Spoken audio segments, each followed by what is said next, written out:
Republicans talking about science. I'll break out the popcorn and crack a cold beer. God, this is awesome. This is Representative Joe Barton. Now, if that name sounds familiar, it's because remember when BP had that horrendous oil spill in the Gulf of Mexico, and everybody was trying to figure out how to close it, and there was a panic. We were talking about it on the news every day.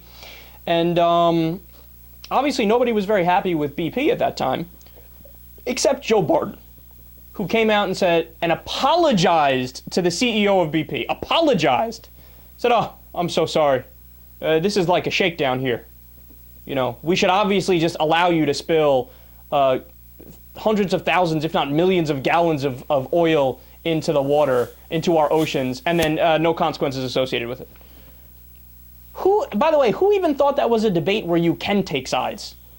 Like, oh yeah, you know, I would normally agree with 99% of everybody, but in this case, I agree with BP. I'm pro-oil spill. What the fuck is wrong with these people? So obviously we're not dealing with a genius here. This comment, though, is arguably even dumber. Let's listen. Guys, Joe from Texas, Mr. Barton, for 5 minutes. Well, thank you, Mr. Chairman. I don't think it's a secret that I'm a proponent and supporter of the Keystone Pipeline, so it's somewhat redundant for me to ask too many questions. So I would point out, though, that people like me that support hydrocarbon development don't deny that the climate is changing. I think you could have an honest difference of opinion on what's causing that change without automatically being either all in that it's all because of mankind or it's all just natural. I think there's a divergence of evidence. I would point out that if you're a believer in the Bible, one would have to say the Great Flood is an example of climate change. And that certainly wasn't because mankind had overdeveloped hydrocarbon energy.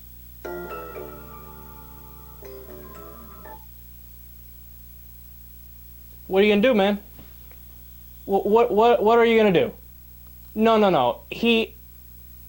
I didn't know this was even possible. I didn't know it was possible for a human being to be this idiotic, where you talk about evidence and science in one breath, and in the very next breath you say, well, you know, if you believe in the Bible, then obviously the Great Flood was part of the climate change. It wasn't part of us pumping the climate change, making it happen. So, you know, there's some natural climate change too.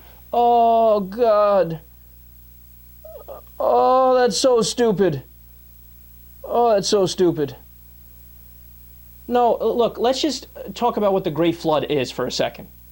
The Great Flood is when in the Bible, the world flooded. The whole world flooded, right? And who was it? One guy survived, Noah. Took two of every animal, male and a female, because they got to reproduce, of course, and put them on a boat. And of course, they were able to survive, and then the world was able to continue because this one man built the ark and put every animal on the boat. My question is, how did the polar bears, how did they survive in the same climate as animals that live in a tropical climate, for example? How'd that work? Maybe Barton can send me an email and explain that, because I'm sure he has some incredibly scientific answer for that. God, no. Look, I'm the naive one, because I get caught up in my bubble where I think even if people are religious, they know to a certain extent. Well, yes, I largely believe it based on faith. I'm not saying these things are facts. I believe it because it's a leap of faith. There's no logic. There's no reason behind it, right? But no, Joe Barton's like, yeah, you know, when the Great Flood with the climate change, but we weren't causing the climate change back then, so maybe we're not causing it now. Got him. Score one for the Barton man right here. Intellectual giant in the room, everybody.